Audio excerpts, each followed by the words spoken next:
आपलं सहर्ष स्वागत. वारीच्या वाटेवर चालत असताना आपल्याला एक माऊली ग्रुप सांगली इथे खूप चांगला ग्रुप आम्हाला सांगलीचा बघायला मिळाला. जे वारकरी थकून भागून येत आहेत, त्यांना पाण्याची आवश्यकता असते, त्यांना थोडं नाश्त्याची आवश्यकता असते आणि वारीच्या वाटेवर चालणाऱ्या सर्व भाविक भक्तांना वारकऱ्यांना ते अल्पोपहार पाणी वाटप करत असतात, चहा हे वाटप करत असतात, सर्व प्रकारचा नाश्ता प्रोव्हाइड करतायत आणि त्यांचे प्रमुख ना आम्ही सर्व एकत्र प्रमुख आमच्यात कोणी सारखे आहेत. पण ते नाव सुनील आलदर सुनील सर ते जे माऊली ग्रुपच्या वतीनं आम्ही सर्व सेवा चालू आहे, माऊलीच्या ग्रुपच्या वतीनं त्यांचं मनोगत व्यक्त करतील. माऊली, तुम्ही ही जी सेवा करते, किती वर्षापासून सेवा करता? आमचे गेले 10 ते 12 वर्ष झाले जवळजवळ पूर्ण. आम्ही पहिला आम्ही एकत्र बसल्यानं ठरवलं आपण काहीतरी समाजाला देणं लागतं म्हणून आम्ही बसल्या आमच्या चर्चा झाल्यानंतर आम्ही पहिल्या वर्षी चहा आणि फक्त पोहे केलते. हळूहळू वाढवत आता आम्ही सकाळी चहा जवळजवळ 100 ते 120 लिटरचा चहा असतो आमचा.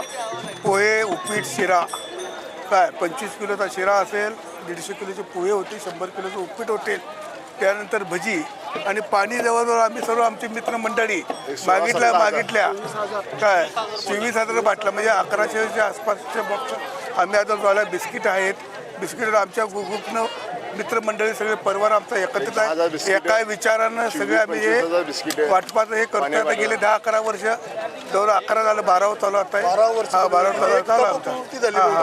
म्हणजे पंढरीचे वारकरी जे आहेत सगळे भाविक आहेत, त्यांना कधी चालत असताना कधी नाश्त्याची गरज पडली, कधी पाण्याची गरज पडली, ती तुम्ही ते प्रोव्हाइड करताय. म्हणजे आपण सांगतो की आता यावेळी आम्ही दालचा राईस पुलाव राईस 300 किलो तर दालचा राईस. आता हळूहळू आपले लोक बी आपल्याला टेस्टसाठी भजी पण आम्ही भजी सुद्धा केली. नक्की आहे की जो माणूस पाणी पिऊन किंवा तुम्ही दिलेला नाश्ता करून जो तृप्ती त्यांच्या चेहऱ्यावर दिसते, त्याच्यातच तुम्हाला आनंद आहे. या बाबतीत माझं काही दुमत नाही. या वारीमध्ये तुम्हाला आवडलेली गोष्ट कोणती? सगळ्यात एक असं की वारीचं किती एवढी मोठ्या मापासून सगळे एका ह्याच्यानं जातात, पुन्हा धक्काबुक्की नाही किंवा भांडणं नाही, असं दंगा नाही, की सगळे एक समागमाने जातात. आणि सगळ्यात वैशिष्ट्य म्हणजे ह्याचं की सगळ्यांना आवड माऊलीच्या शब्दानं कोण पण किती पण मोठा असला तर माऊली, लहान मोठा असून दे या असून दे, सगळ्यांना माऊली ह्या शब्दानंच बोलून जातात.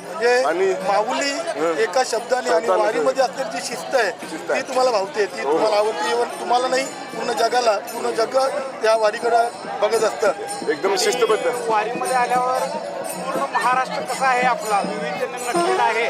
विदर्भ, मराठवाडा, पश्चिम महाराष्ट्र, इव्हन कर्नाटकातली लोक येतात, सगळ्या लँग्वेजेस बोलले जातात. त्यामुळे आपण विविधतेत एकता आपल्याला जाणवते. आपली जी एकता आहे ती वारीमध्ये आपल्याला सांगितलं. खूप आनंद वाटला. तुम्ही चांगली सेवा करताय.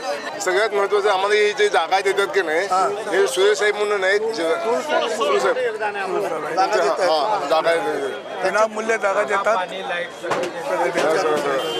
त्यांचे खूप धन्यवाद. असंच तुमच्या हातून सेवा पांडुरंग करत राहू. आणि जर तुम्ही जे तरुण वर्ग आहे, तुम्ही वारीमध्ये तरुण वर्ग बघताय किंवा तरुण वर्ग येतोय, त्या तरुणांना तुम्ही काय संदेश देऊ द्याल? आता जो तरुण वर्ग येतोय, आता काय झालं, करोनानंतर जे वातावरण होतं ते आता देवासाठी आपण काहीतरी केलं पाहिजे, आपल्या धर्मासाठी काहीतरी केलं पाहिजे, पांडुरंगासाठी काहीतरी केलं पाहिजे. तरुण वर्ग आता 12 वर्षाच्या अगोदर जरा कमी दिसायचा, आता तो तरुण वर्ग वाढलाय, दिवसेदिवस वाढला आणि यानंतर परत वाढेल. त्यांना संदेश एकच आहे की आपण आपल्या संस्कृती जपली पाहिजे.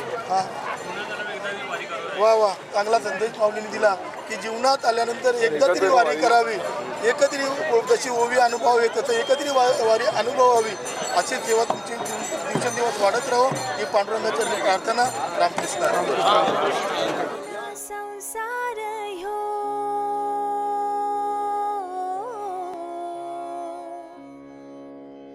तुझ्या इना संसार ह्यो काढू झार सारा, नाव तुझा घेतलनी ग्वाड लागल, देवा तुझ्या नावाचर याड लागल, देवा तुझ्या नावाचर याड लागल. चंद्र सूर्य डोळ तुझ आभाळ हे बा